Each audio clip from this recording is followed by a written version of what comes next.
Bonjour et bienvenue dans cette nouvelle émission Zone Bourse. Et oui, mes calculs sont formels, vous l'avez vu dans le titre, Total Energy va diminuer d'une vingtaine de pourcents d'ici 2024 et je vais vous expliquer tout ça dans la deuxième partie de cette vidéo. Mais d'abord, j'aimerais que vous vous imaginiez PDG d'un grand groupe, PDG d'une multinationale. Selon vous, quelles vont être vos préoccupations principales? Alors vous pouvez penser que ça va être de la stratégie, vous pouvez penser que ça va être de l'organisation, vous pouvez imaginer que c'est la profitabilité de votre entreprise, et vous avez raison, mais il y a un point qui n'est pas à négliger et qui est souvent pris très au sérieux par les PDG des grands groupes, c'est l'allocation du capital, et c'est ce qu'on va voir aujourd'hui. Mais avant de s'occuper de l'allocation du capital, c'est-à-dire comment dépenser l'argent, il faut s'intéresser aux sources du capital, car c'est aussi dans les attributions du PDG de s'assurer qu'il a suffisamment de ressources. Petit rappel, je vais surtout parler aujourd'hui des flux de trésorerie, qu'on appelle aussi cash flow en anglais ou dans le monde financier en général, donc je vais employer les deux termes flux de trésorerie ou bien cash flow indifféremment. En fait, cette notion de cash flow ou de flux de trésorerie, c'est le fait qu'il y ait du cash qui sorte ou qui rentre dans l'entreprise, à la différence des mouvements comptables qui peuvent être liés à un mouvement sur le compte bancaire ou non. Si vous n'êtes pas très familier avec cette notion de cash flow, je vous conseille ma vidéo « Tout savoir sur les cash flows ». Je vais vous mettre le lien en commentaire si vous n'êtes pas très à l'aise avec cette notion.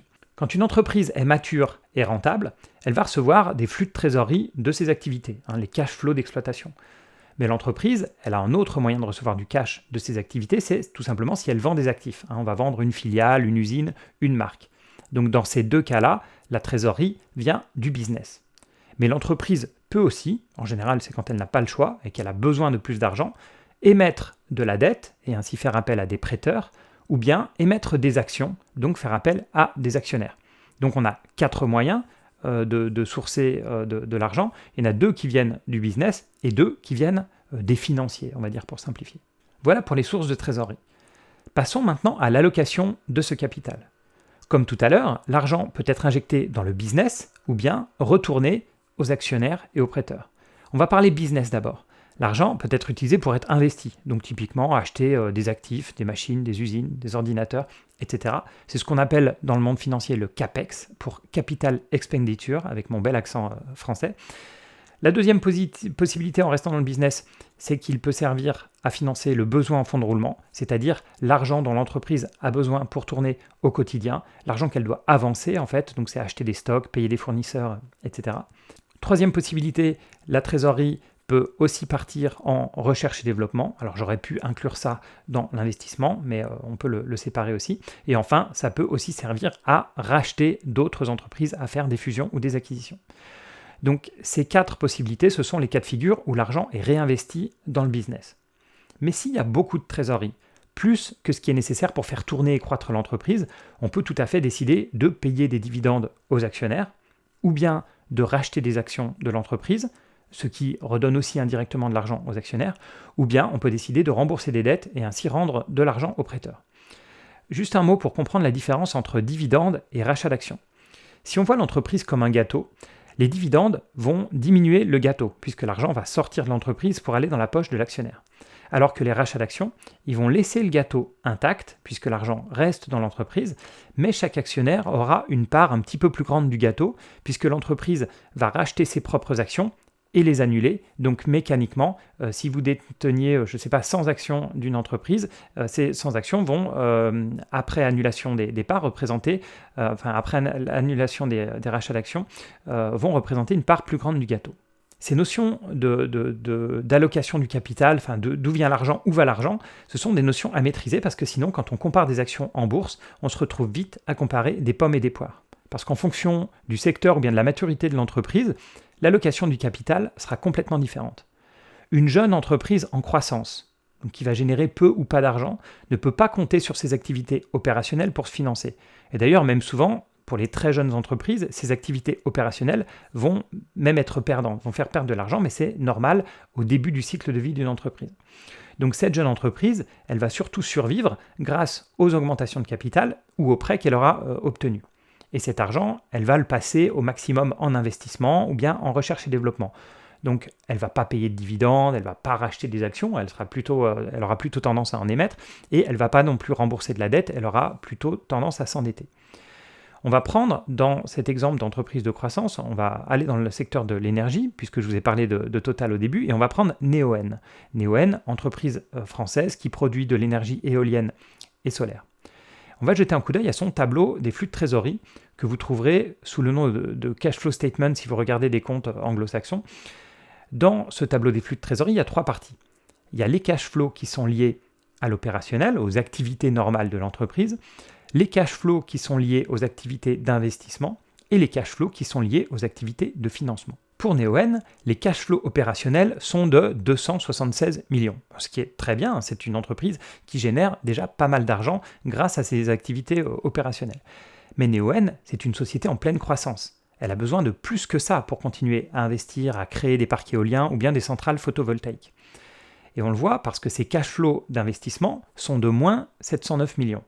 Donc les 276 millions de cash flow opérationnels ne suffisent pas à les financer.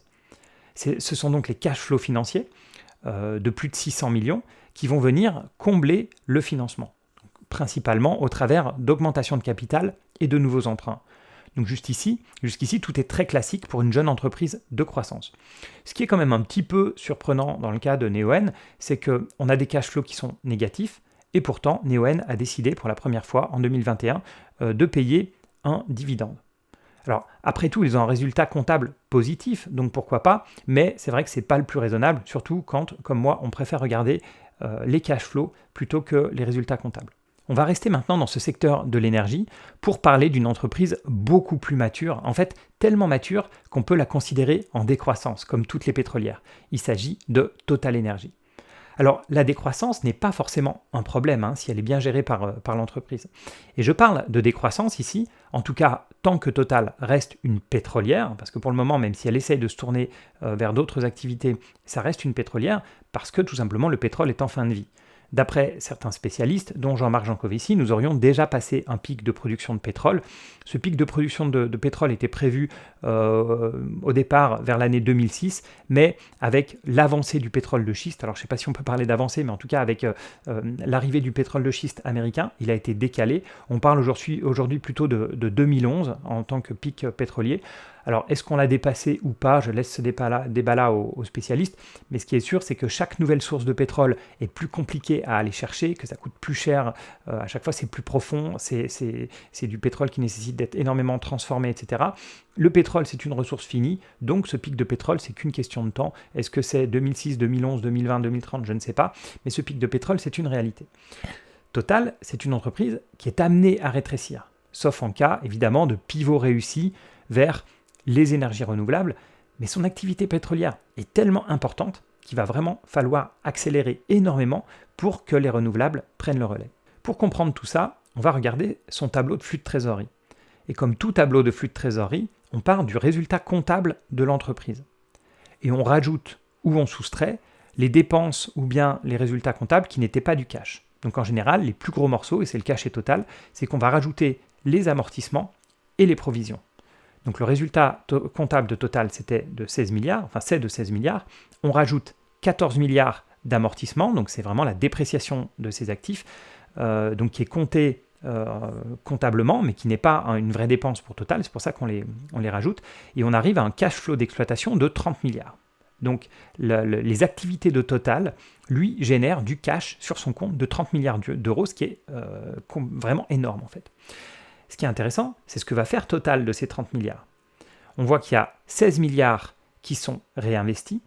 Alors, il y a 12 milliards sous forme de CAPEX, d'investissement dans son outil de production, et 4 milliards dans des achats de titres ou de sociétés. Et la première remarque, très importante, c'est que le CAPEX de Total, ces 12 milliards, c'est inférieur à ses amortissements, qui sont de 14 milliards. Ça veut tout simplement dire que l'outil de production est en train de vieillir, qu'il n'est pas totalement remplacé. Et le plus simple pour comprendre à quel point le CAPEX, l'investissement, le réinvestissement de Total est faible, c'est de regarder à long terme en prenant l'historique du CAPEX de Total. On est passé d'un CAPEX qui était entre 30 et 34 milliards de dollars par an en 2011-2014 à 16 milliards de dollars aujourd'hui. Total investit 2 fois moins qu'il y a 10 ans. Donc il y a un clair sous-investissement qui est totalement volontaire de la part de Total Energy, mais pas seulement, un sous-investissement qui est général au sein des majors pétrolières. La tendance est très claire depuis 10 ans, et pour ceux qui ont la vidéo, c'est très clair sur le graphique. Donc sur ces 12 milliards de CAPEX, la majorité, les 3/4 à peu près, sont des investissements dans le pétrole, donc vraiment pour renouveler l'outil existant, et 25% est dirigé vers les énergies renouvelables. Donc une entreprise comme Total, c'est l'inverse de Neoen en ce qui concerne l'allocation du capital. On a trop de cash qui est généré par les activités d'exploitation et on a des investissements en baisse. Donc on a un énorme surplus de cash qui va retourner massivement du côté des actionnaires et des prêteurs. On a donc un peu la totale, sans mauvais jeu de mots. On a rachat d'actions, on a distribution de dividendes et remboursement de prêts.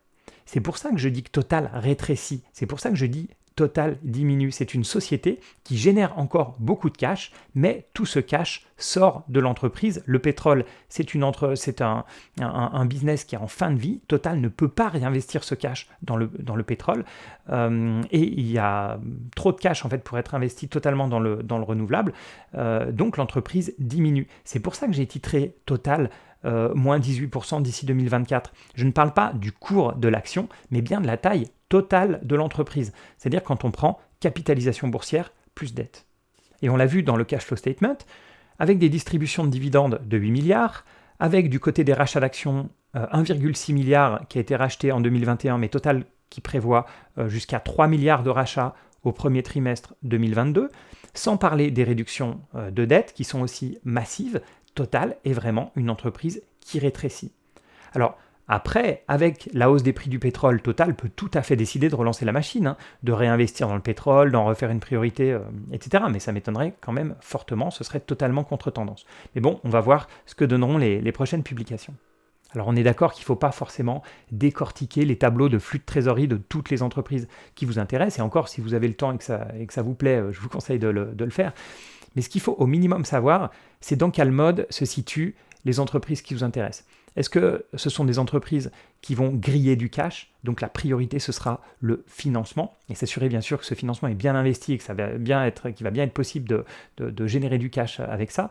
Donc parce que j'ai parlé des moyens les plus simples pour se financer, qui sont les émissions d'actions ou bien les dettes, mais il y a plein de produits hybrides, notamment d'obligations convertibles, enfin bon, mais je ne vais pas rentrer dans les sujets, il y a eu des très bons articles qui ont été écrits sur Zone Bourse sur tous ces points-là. Donc est-ce que c'est une entreprise qui va avoir des problèmes surtout du côté du financement, ou bien, et on l'a vu avec Total, est-ce que ce sont des entreprises qui vont générer énormément de cash et où le défi ce sera plutôt du côté des investissements, d'avoir en fait de trouver suffisamment d'activités viables pour le futur. Et on parle beaucoup des actions à gros dividendes. Et je sais qu'il y en a beaucoup d'entre vous qui sont fans de ces titres-là. Et c'est très intéressant de se focaliser sur ce côté allocation du capital, parce que certaines entreprises donnent des très bons dividendes et des dividendes croissants depuis des années, et elles ont bien conscience que leurs investisseurs sont à la recherche de ces gros dividendes croissants. Mais ce qu'il ne faut surtout pas, c'est que pendant un moment de faiblesse, l'entreprise se force à continuer à payer ces gros dividendes et que ce soit fait aux dépens bien sûr de l'investissement. Donc sur le coup, l'investisseur est content, il reçoit beaucoup de cash, mais c'est peut-être aussi une alarme qui veut dire que vous allez recevoir moins de cash dans le futur, parce que peut-être que l'entreprise même diminue et peut-être qu'elle prend trop de cash pour verser des dividendes et qu'ils ne sont pas assez réinvestis. Voilà, merci encore d'avoir écouté cette émission jusqu'au bout.